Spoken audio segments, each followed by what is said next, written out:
Welcome to AI Debates, where we explore complex topics through structured discussions. Spoiler alert, this debate will contain major spoilers for Attack on Titan, including key plot points, character fates, and the overall ending of the series. If you haven't finished Attack on Titan and want to experience the story firsthand, consider watching before proceeding. Today, we will be debating three major questions. Was Eren Yeager a hero or a villain? Was the rumbling the only way to protect Paradis? Was Levi wrong for choosing Armin over Erwin? Our debaters today are Ethan, who will defend Eren's actions and argue that the rumbling was the only way to protect Paradis, while also asserting that Levi made the wrong choice by saving Armin over Erwin. On the opposing side, Lucas will argue against Eren's methods, claiming that the rumbling was not the only solution, and will defend Levi's decision to choose Armin, believing that he was the better leader for the future. Let's begin. Round 1. Was Eren a hero or a villain? Eren Yeager was not a villain. He was a tragic hero, burdened with a fate he never wanted but accepted because he had no other choice. From the moment he touched Historia's hand and saw the future, his path was set. He knew that without the rumbling, Paradis would be destroyed. He saw the inevitable war coming, the world uniting against his people, and he made the ultimate sacrifice, not just of his life, but of his very legacy. A villain acts out of malice or selfish ambition, but Eren's actions were rooted in the desperate need to secure his people's future. He didn't revel in destruction. He accepted it as the only way forward.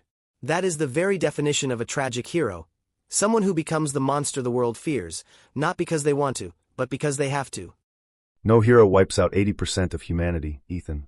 Eren may have seen a bleak future, but that doesn't mean he had only one path. You say he was forced to do this, but was he really? He had the power of a god, the ability to reshape the world with the founding Titan. And what did he do? He didn't try to change the course of history, he embraced it. He saw his future self committing genocide and didn't fight it, he walked straight into it. A hero doesn't let himself become a villain, just because he saw it in a vision. A hero challenges fate. Eren instead became fate. He didn't fight for freedom, he decided the entire world's fate on his own terms. But that's the thing. He wasn't acting for himself. Every step he took was for Paradis' survival. You say he had choices, but what were they? Marley had already launched multiple attacks, and the rest of the world was preparing to do the same. Even if he had tried diplomacy, do you honestly believe the world would have welcomed Eldians with open arms? History had already proven otherwise. His actions ensured that, at the very least, his people had a chance to survive. It was brutal, yes, but in war, survival doesn't come with clean choices. But survival at what cost? Did he really secure a future for Paradis, or did he just make it the most hated nation in history? The rumbling didn't erase hatred, it amplified it. The survivors would never forget what happened, and now, Paradis is left completely isolated, still facing the threat of war. If the goal was peace, then he failed. If the goal was freedom, then it was a lie, because all he did was trade one cage for another. You're thinking too short-term. The immediate aftermath is one thing, but Eren gave his people time. Time to build, time to fortify, time to create a future where they wouldn't be at the mercy of outside forces. He knew he wouldn't be remembered as a hero, and he accepted that. That willingness to bear the weight of the world's hatred for the sake of his people is exactly what makes him a hero. Or it makes him the most dangerous kind of villain, the one who believes his actions were necessary, no matter the cost. Round 2. Was the rumbling the only way to protect Paradis? Yes, because anything less would have left Paradis vulnerable and at the mercy of nations that had already decided to destroy it. The moment the truth about Eldians and Titans came to light, the world united against them. This wasn't just Marley's war anymore. It was a global consensus that Eldians were too dangerous to be allowed to exist freely. Even if Paradis had tried to negotiate, it wouldn't have mattered.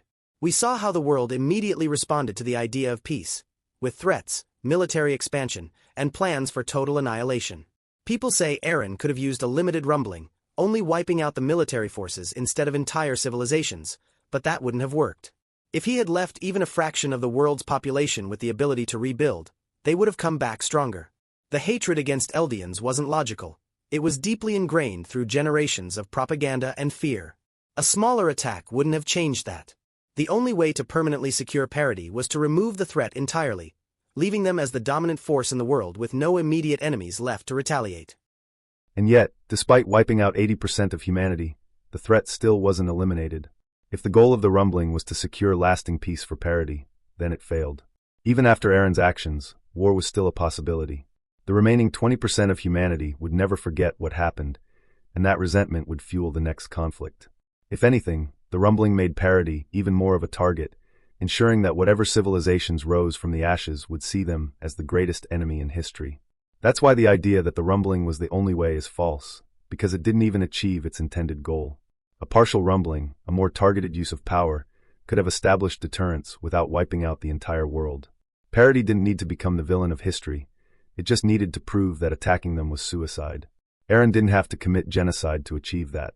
He chose to because he believed in destruction over diplomacy, not because it was the only viable option. But you're assuming that deterrence was even possible. What proof do we have that a smaller-scale attack would have been enough? Marley alone had been attacking Paradis for decades, and that was before the rest of the world even got involved. Once the global alliance formed, it wasn't just about Marley anymore. It was about everyone wanting Eldians dead. A partial rumbling would have left too many enemies alive, allowing them to recover. You say that Eren's method made Paradis a target, but the truth is, they were already a target before the rumbling even began. Nothing would have changed that. At least this way they had time. That was the real purpose of the rumbling. Not to create eternal peace, but to buy time. Time for Paradis to develop its own military, its own defenses, and its own future without the immediate threat of extinction. But that's the flaw in Eren's plan. He didn't actually secure the future. All he did was delay the inevitable conflict, but at the cost of Paradis' place in the world. If he had focused on building connections instead of erasing enemies, Paradis wouldn't have been left completely isolated. Instead, Eren ensured that whenever war did return, there would be no allies left to stand beside them. That's why deterrence was an option. It wasn't about stopping all enemies, but about making sure Paradis had a place in the new world. Wiping out the majority of humanity wasn't securing the island. It was painting a massive target on it. And yet, without the rumbling, they wouldn't have even had the chance to fight another day. You keep talking about connections, but tell me, who was willing to stand with them? No one. Every major nation saw Paradis as a threat long before Eren took action. You can say that he could have chosen a more moderate approach, but what guarantee was there that it would have worked? If they had waited, they would have been wiped out. At least this way, they had some kind of control over their fate instead of just waiting to be exterminated. Except that the control Eren gave them was temporary at best. He didn't leave behind a future. He left behind a world filled with hatred and a dying civilization completely alone. In the long run, all he did was ensure that war would return even more violently than before. That's not protection. That's postponing destruction at a massive cost. Round 3. Was Levi wrong for choosing Armin over Erwin? Yes, Levi made the wrong choice. Erwin was the heart and soul of the Survey Corps, the leader who had driven humanity forward even in its darkest moments. He was more than just a commander. He was the embodiment of determination and strategy. His decisions, while brutal, always had a clear purpose. If Erwin had lived, humanity would have had a leader who understood sacrifice, war, and the reality of the world's cruelty. Armin, while intelligent, lacked Erwin's ability to command absolute loyalty and push people beyond their limits. The choice to save Armin over Erwin wasn't based on logic, it was based on emotion. Levi even admitted that Erwin would never have been able to rest if he had lived, but that's exactly why he should have been saved. Leaders don't rest. Leaders don't hesitate. They push forward, no matter the cost. Armin wasn't prepared for that burden, and in the long run, Levi's choice cost humanity its greatest commander. I disagree. Levi's decision was painful, but it wasn't wrong. Erwin had already given everything, his mind, his body, and even his dreams. You say leaders don't rest, but what was left for Erwin? He had spent his entire life chasing the truth, and he had reached the point where continuing would have broken him beyond repair. Levi didn't just choose Armin because of sentiment. He chose him because the world needed a different kind of leader. Erwin's leadership was built on war, on sacrifice at any cost, but Armin had the potential to build something beyond that. Humanity didn't just need a commander. It needed someone who could lead them into an era beyond endless fighting. Armin had the intelligence, the vision, and the ability to think past war. Erwin was a brilliant strategist, but his leadership style would have always revolved around endless battles, endless sacrifices. Armin, on the other hand, had the mind to find a way out. Levi didn't just choose Armin for who he was, he chose him for who he could become. But that's assuming the war was over. At that moment, humanity was still on the brink of extinction. They didn't need a visionary. They needed a commander. They needed someone who could make brutal, decisive choices without hesitation. Armin had never been in that position before. His intelligence was undeniable, but he had never commanded soldiers. He had never made impossible choices in the middle of battle. Erwin had done that over and over again, proving himself time and time again. He knew how to inspire people to fight, even when there was no hope left. Can you honestly say Armin had that same ability at that point? Levi gambled on Armin's potential, but the reality was, in that moment, Erwin was still the strongest leader they had.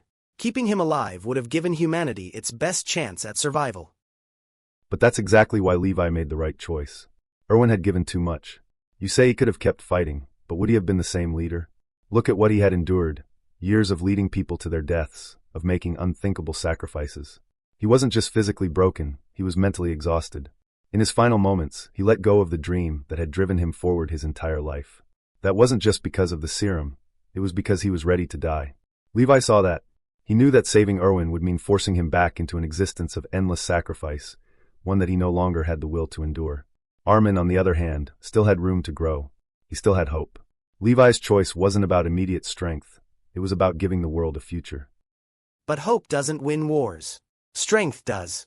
If you're in a battle for survival, do you choose the commander with a lifetime of experience, or the strategist who has never led an army?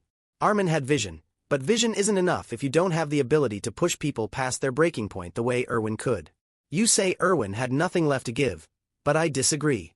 Leaders like Erwin don't stop. They can't stop.